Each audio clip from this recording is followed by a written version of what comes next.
हो गया पूरा क्लियर? जल्दी से मुझे बताओ यहां पर हम किसकी बात कर रहे हैं, फटाफट फटाफट आप मुझे बताते जाओ कि एक एक पर्सन क्या कर रहा है। एक एक स्क्रू को यदि निकालता जाएगा, एक एक स्क्रू को निकालता जाएगा तो होगा क्या, क्या होता जाएगा? इमीडिएटली तो इकोसिस्टम, ये एरोप्लेन क्रैश नहीं होगा, लेकिन एक टाइम बाद इकोसिस्टम कमजोर हो जाएगा, एरोप्लेन कमजोर हो जाएगा तो क्रैश हो जाएगा। क्लियर है?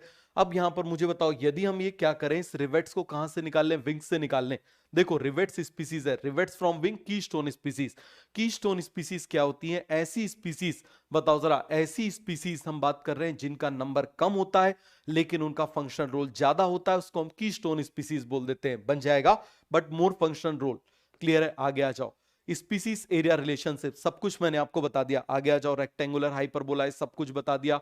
देखो इसमें ये पॉइंट इंपॉर्टेंट है, देखो exploration wildness and naturally observe the within the region species richness increase with increasing explore area but only up to limit। ये पॉइंट बहुत ज्यादा इंपॉर्टेंट है, but only up to a limit. In fact the relation between species richness and area for a wide variety of taxa, ये क्या हो जाएगा? इसमें कैसा आया? Rectangular hyperbola. आगे आ जाओ। क्लियर है? इकोलॉजिस्ट है डिस्कवर्ड, ये मैंने आपको बता दिया भाई। छोटा है, हाँ मुझे बताओ, छोटा आएगा छोटे एरिया के लिए, बड़ा आएगा बड़े एरिया के लिए। हो गया पूरा क्लियर? आगे आ जाओ। अब आप मुझे बताओ जरा, स्टीपर आया था ना, अब मुझे बताओ ऊपर की तरफ आया था ट्रॉपिकल एरिया में, नीचे की तरफ किस में आया था? अब मुझे बताओ जरा किस में आया था? जल्दी से आप मुझे बताओ। टेम्परेट एरिया में आया था। बन जाएगा। आगे आ जाओ। अरे सभी को समझ में आ गया? अब ये स्टेबिलिटी मैं आपको बता चुका हूं। इकोसिस्टम हेल्थ क्या प्रोवाइड करेगा? स्टेबिलिटी। डेविड टिलमैन वाला कॉन्सेप्ट भी हमने पढ़ लिया। आगे आ जाओ। सब कुछ हमने पढ़ लिया इसमें। क्लियर है? पॉल एलरिच का भी पढ़ लिया हमने। कीस्टोन स्पीसीज बोल दिया, that drive major ecosystem function, क्या बोल देते हैं उसको? Keystone species. तो फिर से पढ़ो। Biodiversity is directly proportional to productivity, productivity is directly proportional to resistance, and resistance is directly proportional to stability, and inversely proportional to variation. क्या हो जाएगा? Variation in productivity. बन जाएगा। सभी को पूरा क्लियर हो गया? सभी को कॉन्सेप्ट क्लियर है? कोई डाउट है, कोई कंफ्यूजन है तो बोलो। आगे आ जाओ। अब देखो 5 एपिसोड ऑफ मास एक्सटिंक्शन, अभी तक मतलब ह्यूमन के आने के पहले 5 मास एक्सटिंक्शन हो चुके हैं। कितने मास एक्सटिंक्शन हो चुके हैं? 5 मास एक्सटिंक्शन हो चुके हैं। 6 मास एक्सटिंक्शन अभी चल रहा है जो ह्यूमन की वजह से चल रहा है, इसको हम क्या बोल रहे हैं? एंथ्रोपोजेनिक। क्या बोल रहे हैं? एंथ्रोपोजेनिक। बट इसका जो रेट है वो 100 से 1000 टाइम्स ज्यादा है। क्या इसका 100 से 1000 टाइम्स फास्टर है? अरे सभी को समझ में आ गया? क्या है इसका 100 से 1000 टाइम फास्टर, इसका क्या है रेट है? Anthropogenic. Involvement of humans. Clear है? ह्यूमन की वजह से जो एक्सटिंक्शन हो रहा है उसको हम क्या बोलेंगे? एंथ्रोपोजेनिक। क्या बोल देंगे आप मुझे बताओ जरा? एंथ्रोपोजेनिक। बन जाएगा। अकॉर्डिंग टू आईयूसीएन, हम किसकी बात कर रहे हैं? अकॉर्डिंग टू आईयूसीएन या फिर डब्ल्यूसीयू, 784 स्पीसीज पिछले 500 साल में एक्सटिंक्ट हो चुकी है। इनका नाम क्या क्या है बताओ जरा? डोडो, क्वागा सॉरी,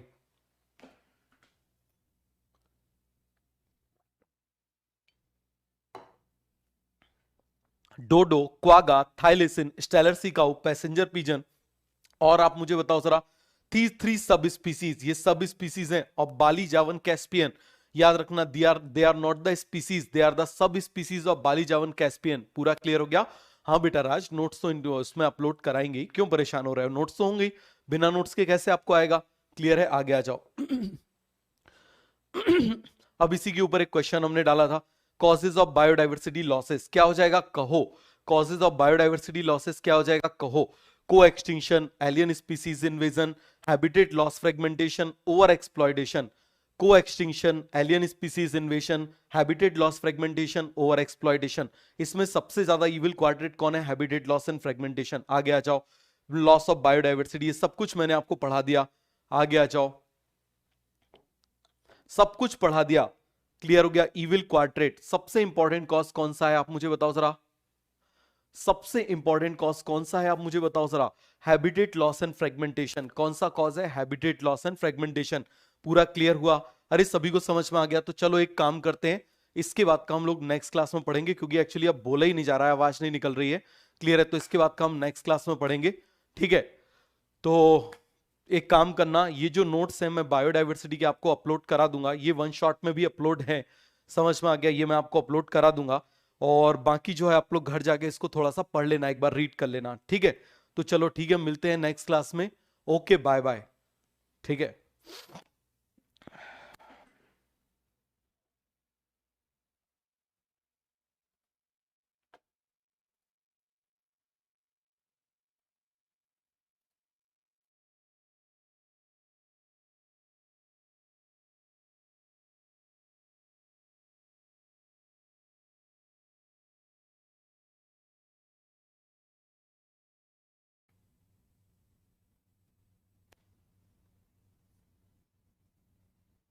ये काम कर रहा है कि नहीं कर रहा?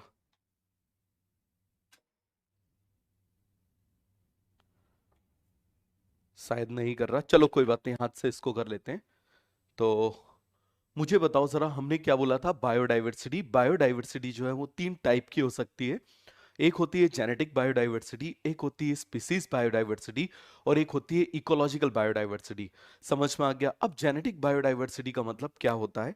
सेम स्पीसीज के अंदर, मतलब सेम ऑर्गेनिज्म जो होते हैं उसके अंदर जो वेरिएशन होता है, मतलब सेम स्पीसीज, जैसे हम बात कर रहे हैं ना होमोसेपियंस, तो होमोसेपियंस के अंदर जो भी वेरिएशंस हैं वो क्या कहलाएगा? Genetic variation.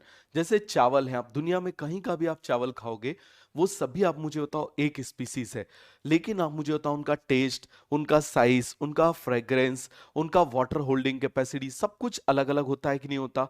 समझ में आ गया? कुछ गीले बनते हैं, कुछ सूखे बनते हैं, होता है कि नहीं होता?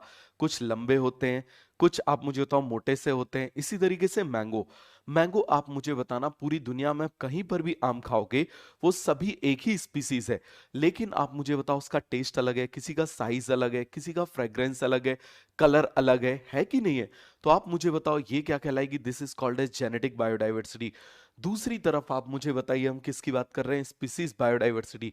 हम किसकी बात कर रहे हैं? Species biodiversity. तो स्पीसीज डाइवर्सिटी का मतलब क्या होता है? अलग अलग स्पीसीज का होना, ये क्या कहलाएगा? Species diversity. आप जानते हो वेस्टर्न घाट पे स्पीसीज डाइवर्सिटी ज्यादा है एज कंपेयर टू ईस्टर्न घाट। फिर हम बात कर रहे हैं किसकी? आप मुझे बताओ जरा, इकोलॉजिकल डाइवर्सिटी, मतलब अलग अलग इकोसिस्टम का होना, डिफरेंट डिफरेंट इकोसिस्टम का होना, ये क्या शो करेगा? Ecological diversity. आगे आ जाओ, अब मुझे बताओ जरा, species diversity is the product of, species diversity किसका प्रोडक्ट होती है? Species richness and evenness. Richness का मतलब क्या होता है? ज्यादा का होना, और इवननेस का मतलब प्रोपोर्शनेट नंबर इक्वल होना। आगे आ जाओ, जैसे ये देखो, एक स्पीसीज है लेस स्पीसीज रिच है, बायोडाइवर्सिटी कम है। यहाँ बायोडाइवर्सिटी क्या है? ज्यादा, तो इसको स्पीसीज रिच एरिया बोलेंगे। क्लियर है? अब मुझे बताओ जरा, इवननेस, प्रोपोर्शनेट नंबर के हिसाब से, किसके हिसाब से हम बात कर रहे हैं? प्रोपोर्शनेट नंबर के हिसाब से बात कर रहे हैं। कार्निवोरस यहाँ पर 100 है, हर्बीवोरस 50 है। सारे कार्निवोरस इसको खा जाएंगे। क्या कर देंगे? आप मुझे बताओ, इसको खा जाएंगे। लेकिन दूसरी तरफ हर्बीवोरस ज्यादा है, कार्निवोरस कम है। इसको हम बोल देते हैं प्रोपोर्शनेट नंबर का इक्वल होना। क्लियर है? आगे आ जाओ।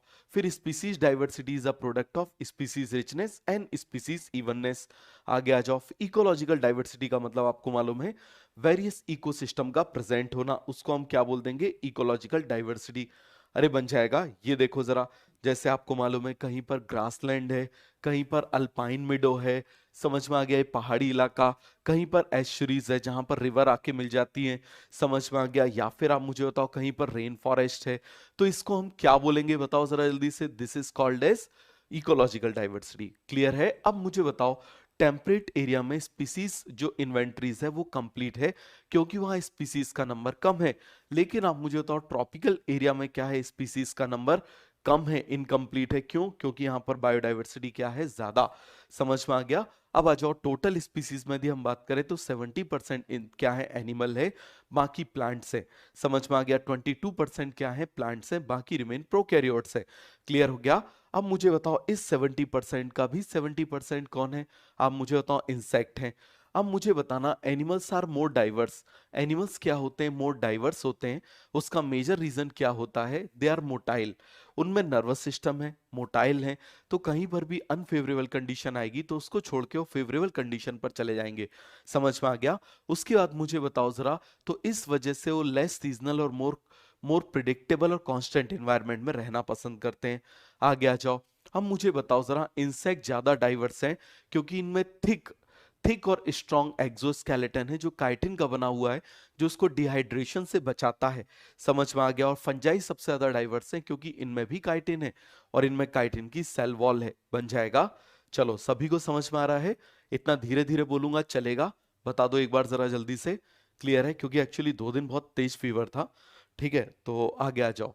अब मुझे बताओ, हम किसकी बात कर रहे हैं? इन्वर्टिब्रेट्स। अब इन्वर्टिब्रेट्स में आप मुझे बताओ, हमने क्या याद किया था? आईएमसी। हमने क्या याद किया था? Invertebrates, mollusc, crustaceans. हमने क्या याद किया था? Invertebrates, mollusc and crustaceans. पूरा कॉन्सेप्ट क्लियर हुआ, और बाकी बच गए अदर एनिमल्स। क्लियर है? सबसे ज्यादा नंबर इंसेक्ट का, उसके बाद मोलस्क का, उसके बाद क्रस्टेशियंस का। क्लियर है। फिर आगे आ जाओ, हमने वर्टिब्रेट्स की बात करी तो हाफ जो है वो फिशेस है, उसके बाद एम्फीबियंस, फिर रेप्टाइल्स, फिर बर्ड्स, फिर मैमल्स। पूरा क्लियर हुआ? आगे आ जाएं, आगे आ जाओ। अब मुझे बताओ जरा, फिर हमने बात करी थी किसकी? प्लांट्स की। तो याद रखना यहां पर बायोडाइवर्सिटी में फंजाई को प्लांट्स में इंक्लूड किया गया है, टू किंगडम के हिसाब से बात कर रहे हैं। क्लियर है?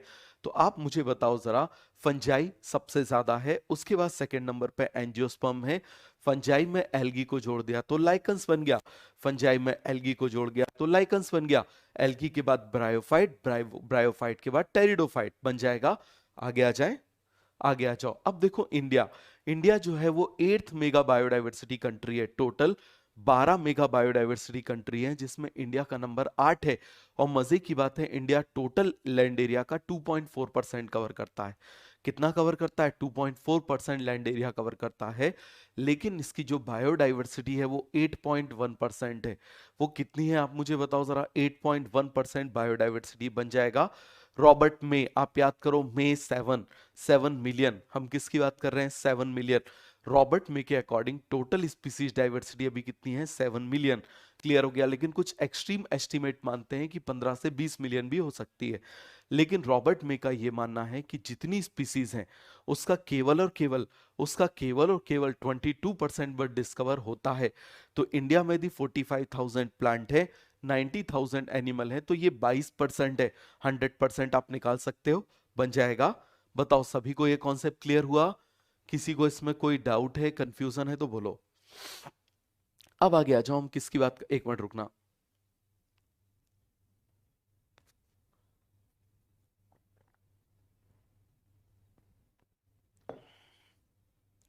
हम बात कर रहे हैं पैटर्न ऑफ बायोडाइवर्सिटी। हम किसकी बात कर रहे हैं? Pattern of biodiversity. इसमें दो तरह से हो सकता है, एक होता है लैटिट्यूड ग्रेडियंट, एक होता है स्पीसीज एरिया रिलेशनशिप। लैटिट्यूड याद रखना लॉन्गिट्यूड नहीं है। यदि हम इक्वेटर से ऊपर की तरफ जाएं, यदि हम पोल की तरफ जाएं, तो आप मुझे बताओ ड्यूरेशन ऑफ सनलाइट क्या हो जाएगी? डिक्रीज होगी। सनलाइट का ड्यूरेशन क्या होगा? डिक्रीज होगा। उसकी वजह से फोटोसिंथेसिस कम होगी, उसकी वजह से प्रोडक्टिविटी भी कम होगी, और जब प्रोडक्टिविटी कम होगी तो बायोडाइवर्सिटी कम होगी। आप लोग जानते हो, एक सिंपल सी मुझे बात बताओ, कहां पर शहर में ज्यादा भीड़ होती है? जहां पर चौपाटी होती है उस जगह पर, या फिर आप मुझे बताओ जिस जगह पर बिल्कुल सुनसान होता है उस जगह पर? जहां चौपाटी होती है, जहां खाने पीने का मिलता है, तो इस जगह पर खाने पीने की चीजें अवेलेबल ज्यादा रहती हैं, ऐसे समझ सकते हो। तो इस वजह से यहाँ बायोडाइवर्सिटी क्या होती है? ज्यादा बन जाएगा। एक मिनट रुकना, मुझे आप लोगों के कमेंट्स दिखाई नहीं दे रहे हैं।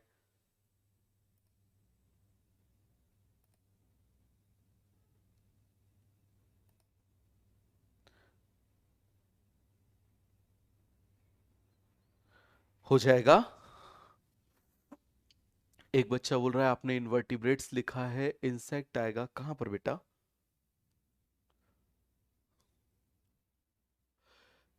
इनवर्टिब्रेट्स, अच्छा इस जगह पर, हाँ वो गलती से लिखा गया होगा, समझ में आ गया। यहां पर इंसेक्ट है। क्लियर है? तो ये सभी को बन जाएगा insect, mollusc and crustaceans. Clear है? चलो आगे आ जाओ। अब मुझे बताओ जरा, हम बात कर रहे हैं जैसे इसकी सीएनजी की। क्लियर है? हम किसकी बात कर रहे हैं? सीएनजी की। तो देखो जरा, कोलंबिया, न्यूयॉर्क, ग्रीनलैंड, हम किसकी बात कर रहे हैं? कोलंबिया, न्यूयॉर्क, ग्रीनलैंड बन जाएगा सीएनजी। देखो हम ऊपर की तरफ जाते जा रहे हैं। कोलंबिया कहां पर प्रेजेंट है? ट्रॉपिकल एरिया में।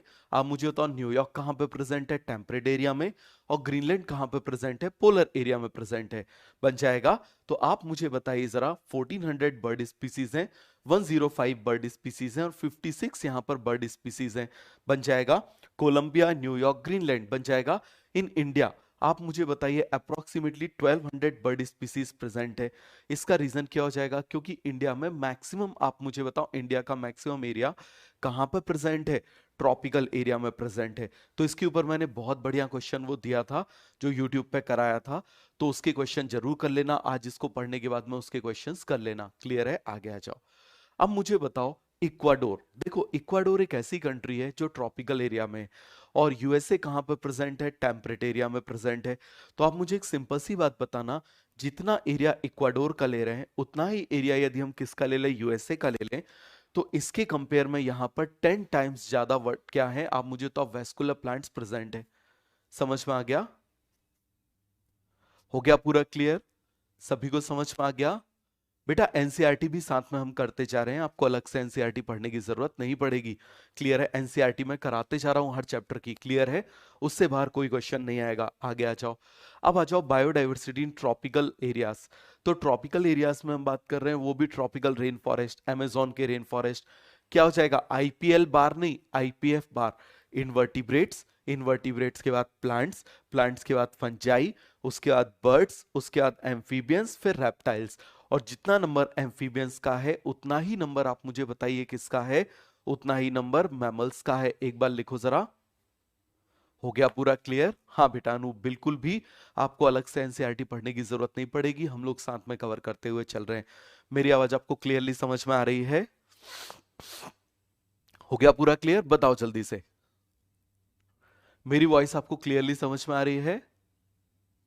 हाँ बेटा, इन्वायरमेंटल इश्यू भी पढ़ेंगे ना? बिल्कुल पढ़ेंगे।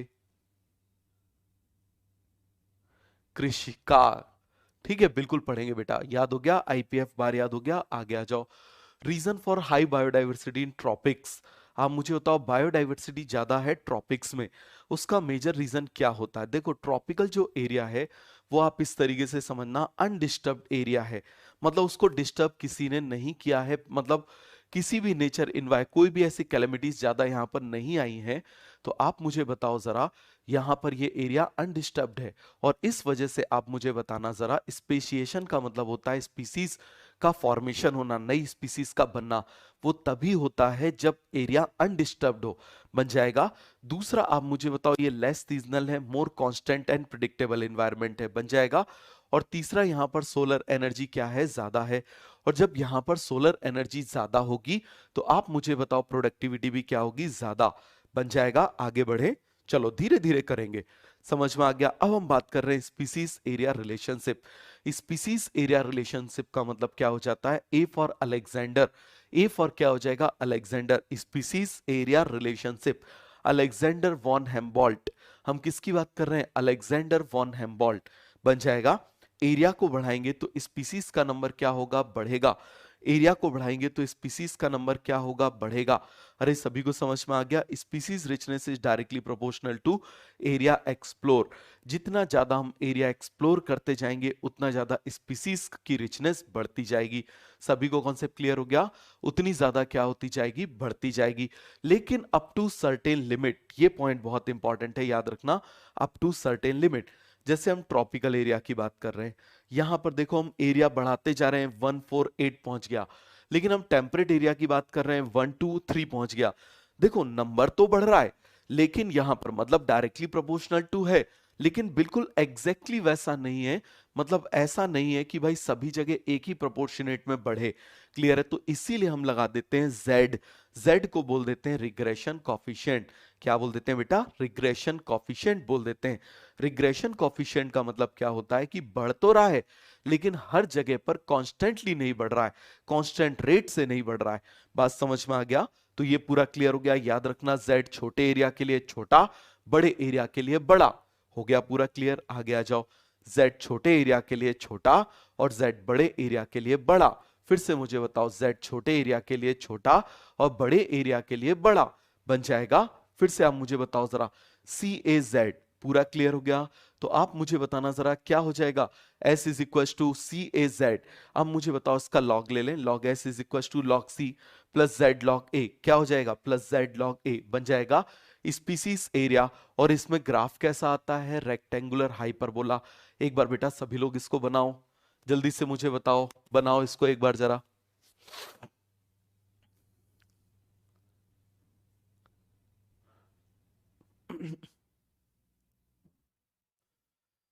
जल्दी से बना लो इसको।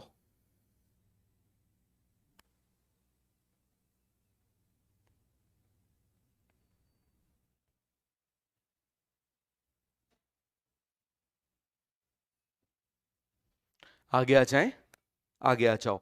अब यदि हम इसका लॉग ले लेंगे तो स्ट्रेट लाइन आ जाएगा।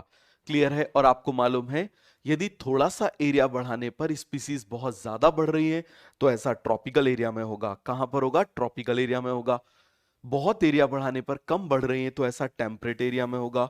कहां पर होगा? आप मुझे बताओ जरा। टेम्परेट एरिया में होगा। बन जाएगा, आगे आ जाओ। अब मुझे बताओ z स्मॉल होता है, z स्मॉल होता है, आप मुझे बताइए स्मॉल एरिया के लिए, z लार्ज होता है लार्जर एरिया के लिए।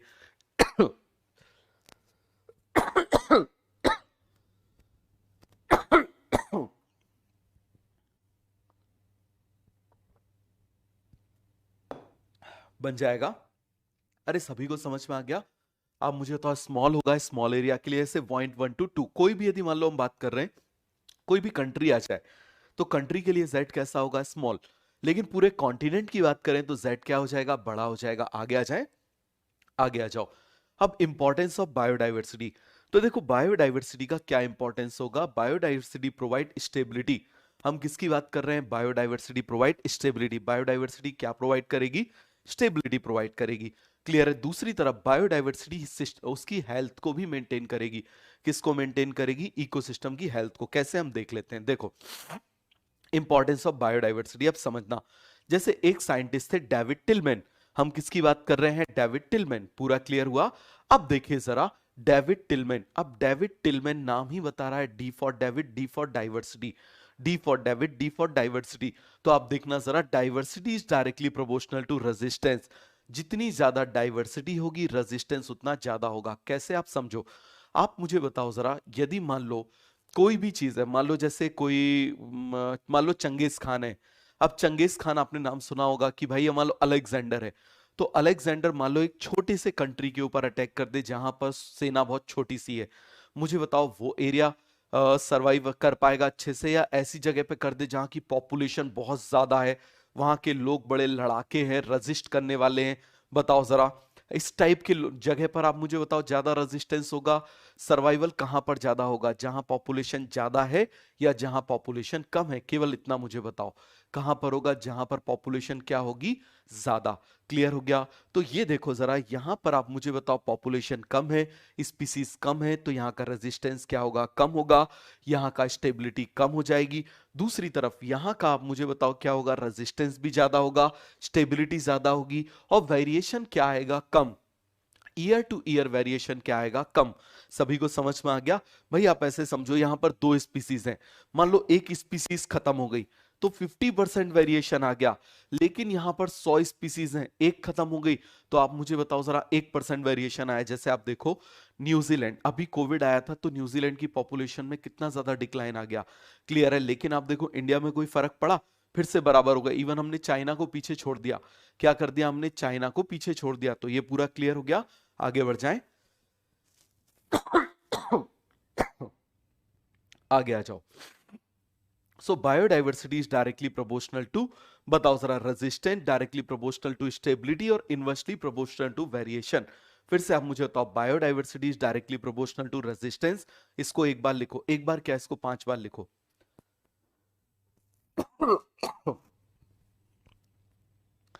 जल्दी से इसको लिखो, इसको 4-5 बार आप लिखो। Biodiversity is directly proportional to resistance, is directly proportional to stability, and inversely proportional to, बताओ जरा, inversely proportional to variation at productivity। Clear है। किसने बताया था, डेविड टिलमैन ने बताया था। आगे आ जाओ। अब देखो एक हाइपोथेसिस दी गई थी, कौन सी, रिवेट पॉपर हाइपोथेसिस। कि ये देखो एरोप्लेन से हम क्या करते जा रहे हैं, एक एक स्क्रू को निकालते जा रहे हैं। समझ में आ गया। तो जब एक एक स्क्रू को निकालते जाएंगे तो इमीडिएटली एरोप्लेन पे फर्क नहीं पड़ेगा, लेकिन बहुत लंबे टाइम में एरोप्लेन वीक हो जाएगा। जैसे मान लो अंदर से हमने सीट से किसी को निकाल लिया, यहां से हमने किसी को निकाल लिया, यहां से हमने किसी को निकाल लिया। पूरा क्लियर हुआ। तो आप मुझे बताओ जरा, ये धीरे धीरे धीरे धीरे धीरे धीरे क्या हो जाएगा, वीक हो जाएगा। ये क्या हो जाएगा, धीरे धीरे धीरे धीरे वीक हो जाएगा। सभी को कॉन्सेप्ट क्लियर हुआ। और इसके बाद आप मुझे बताइए जरा, इकोसिस्टम क्रैश हो जाएगा। दूसरी तरफ यदि हम इन विंग्स से, यदि हम स्क्रू को निकाल दें तो इमीडिएटली क्रैश हो जाएगा। मतलब ऐसे स्क्रू जिसका नंबर कम है बट फंक्शनल रोल ज्यादा है, उसको हम बोल देते हैं की स्टोन स्पीसीज। क्या बोल देते हैं, की स्टोन स्पीसीज। एरोप्लेन यहां पर इकोसिस्टम है, रिवेट्स यहां पर स्पीसीज है। रिवेट्स फ्रॉम द विंग क्या है, keystone species. Less number in a community but more functional role. But हम क्या बोलेंगे, बट मोर फंक्शनल रोल। क्या हो जाएगा, मोर फंक्शनल रोल है। आगे आ जाए। ये देखो, biodiversity is directly proportional to productivity, productivity is directly proportional to resistance, stability, और इनवर्सली प्रोपोर्शनल टू वेरिएशन। बन जाएगा। आगे आ जाओ। अब देखो टोटल अभी तक आप मुझे बताओ जरा 5 मास एक्सटिंक्शन हो चुके हैं, छठवां अभी चल रहा है। और ये जो 5 मास एक्सटिंक्शन है ना, ह्यूमन के आने के पहले हो चुके हैं। समझ में आ गया? लेकिन मजे की बात है, ह्यूमन के आने के बाद में जो मास एक्सटिंक्शन चल रहा है वो उन पांचों को मिला दिया जाए, उन पांचों को मिला दिया जाए और इसको यदि देख लिया जाए तो इस ये जो है उन पांच के कंपेयर में बहुत ज्यादा है। समझ में आ गया? मतलब 100 से 1000 टाइम फास्टर है, बन जाएगा। तो ये पूरा कॉन्सेप्ट क्लियर हो गया। आगे आ जाओ। अकॉर्डिंग टू IUCN पिछले 500 सालों में 784 स्पीसीज जो है वो एक्सटिंक्ट हो गई। Dodo, quagga, thylacine, Steller sea cow, passenger pigeon and 3 subspecies. याद रखना, they are not the species, they are the subspecies, बन जाएगा। तो एक बार जरा बताओ, आपको सबको समझ में आ गया तो एक बार जरा तीर चला दो। तो आप मुझे बताना, 3 सब स्पीसीज ऑफ बाली, जावन एंड कैस्पियन। हम किसकी बात कर रहे हैं? 3 सब स्पीसीज ऑफ बाली, जावन एंड कैस्पियन। बताओ जल्दी से, क्या हो जाएगा? 3 सब स्पीसीज ऑफ बाली, जावन एंड कैस्पियन।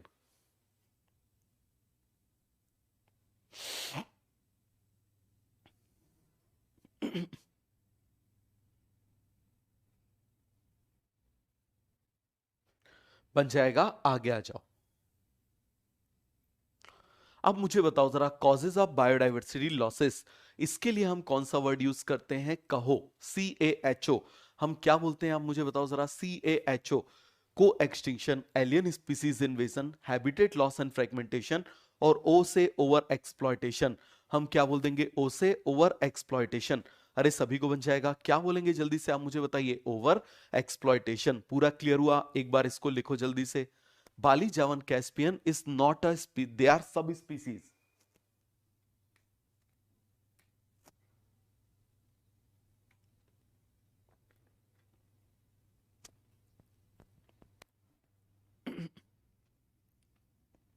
बन जाएगा। मुझे बताओ, पूरा कॉन्सेप्ट क्लियर हो गया? किसी को कोई डाउट है, कोई कंफ्यूजन है तो बोलो। हो गया पूरा क्लियर? आगे आ जाओ। अब मुझे बताओ, हम किसकी बात कर रहे हैं? Loss of biodiversity. ये मैंने आपको बता दिया, सब कुछ ये मैंने आपको बता दिया। ठीक है, इसमें एनसीईआरटी में चलो आपको यहां पर कुछ भी नहीं पढ़ना है। 100 to 1000 टाइम फास्टर है। ये देखो जरा, इन चारों को इविल क्वाड्रेट बोल देते हैं। और इस इविल क्वाड्रेट में सबसे ज्यादा बोलना चाहिए ना, शैतान की नानी। शैतान की नानी कौन है आप मुझे बताओ जरा। यहां पर वो है हैबिटेट लॉस एंड फ्रेगमेंटेशन।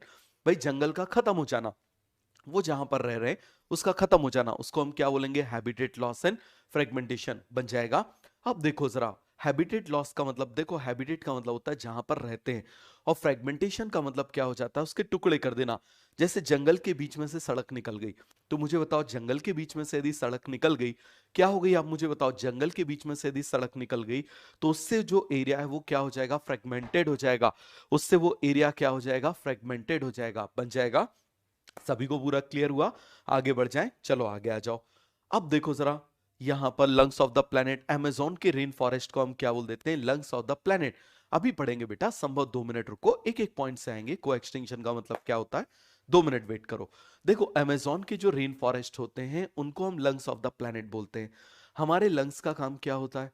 आप मुझे बताओ जरा। ऑक्सीजन सप्लाई करना। क्या काम होता है? ऑक्सीजन सप्लाई करना।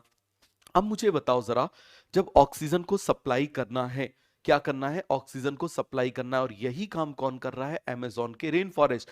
क्यों? क्योंकि वहां पर प्लांट सबसे ज्यादा है, बन जाएगा। आगे आ जाओ। ये देखो, ये फ्रेगमेंटेशन। अब आप इस तरीके से समझो, मान लो एक जंगल है, जंगल के बीच में से रोड निकल गई या ट्रेन निकल गई। अब हाथी को तो बेचारे को पता नहीं था, बढ़िया हाथी अपने झुंड के साथ में बैठा हुआ है। अब मान लो वंदे मातरम एक्सप्रेस आई, तो वो तो उड़ा के निकल जाएगी कि नहीं निकल जाएगी? इन सभी को क्लियर है? निकल जाएगी कि नहीं निकल जाएगी? क्यों? आप मुझे बताओ। अब मुझे बताओ, ट्रेन जंगल में आ गई या जंगल ट्रेन के रास्ते में आ गया? ट्रेन जो है वो जंगल में आ गई, तो इससे जो इनके मूवमेंट का एरिया था वो छोटा हो गया। सभी को समझ में आ गया? आगे आ जाए।